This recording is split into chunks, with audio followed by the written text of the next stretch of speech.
Chapter 2.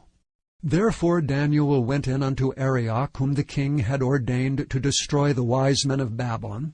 He went and said thus unto him, Destroy not the wise men of Babylon. Bring me in before the king, and I will show unto the king the interpretation. Then Arioch brought in Daniel before the king in haste, and said thus unto him, I have found a man of the captives of Judah, that will make known unto the king the interpretation. The king answered and said to Daniel, whose name was Belteshazzar, Art thou able to make known unto me the dream which I have seen, and the interpretation thereof? Daniel answered in the presence of the king and said, The secret which the king hath demanded cannot the wise men, the astrologers, the magicians, the soothsayers show unto the king. But there is a God in heaven that revealeth secrets, and maketh known to the king Nebuchadnezzar what shall be in the latter days.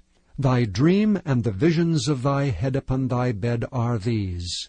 As for thee, O king, thy thoughts came into thy mind upon thy bed, what should come to pass hereafter. And he that revealeth secrets maketh known to thee what shall come to pass. But as for me, this secret is not revealed to me for any wisdom that I have more than any living, but for their sakes that shall make known the interpretation to the king, and that thou mightest know the thoughts of thy heart. Thou, O king, sawest, and behold, a great image. This great image, whose brightness was excellent, stood before thee, and the form thereof was terrible. The image's head was of fine gold, his breast and his arms of silver, his belly and his thighs of brass, his legs of iron, his feet part of iron and part of clay. Thou sawest till that a stone was cut out without hands, which smote the image upon his feet that were of iron and clay, and brake them to pieces. Then was the iron, the clay, the brass, the silver, and the gold broken to pieces together, and became like the chaff of the summer threshing floors, and the wind carried them away, that no place was found for them. And the stone that smote the image became a great mountain, and filled the whole earth. This is the dream, and we will tell the interpretation thereof before the king.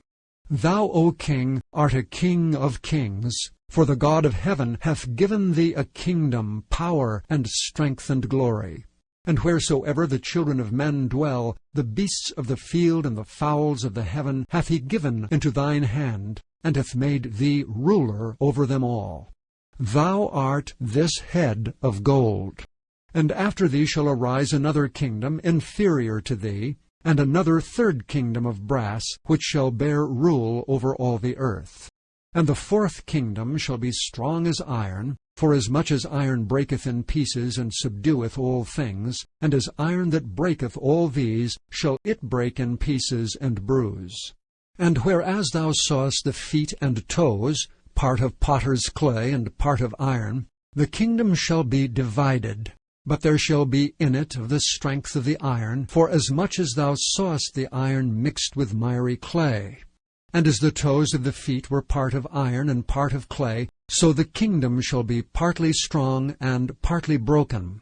And whereas thou sawest iron mixed with miry clay, they shall mingle themselves with the seed of men, but they shall not cleave one to another, even as iron is not mixed with clay.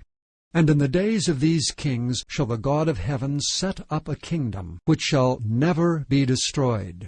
And the kingdom shall not be left to other people, but it shall break in pieces and consume all these kingdoms, and it shall stand forever.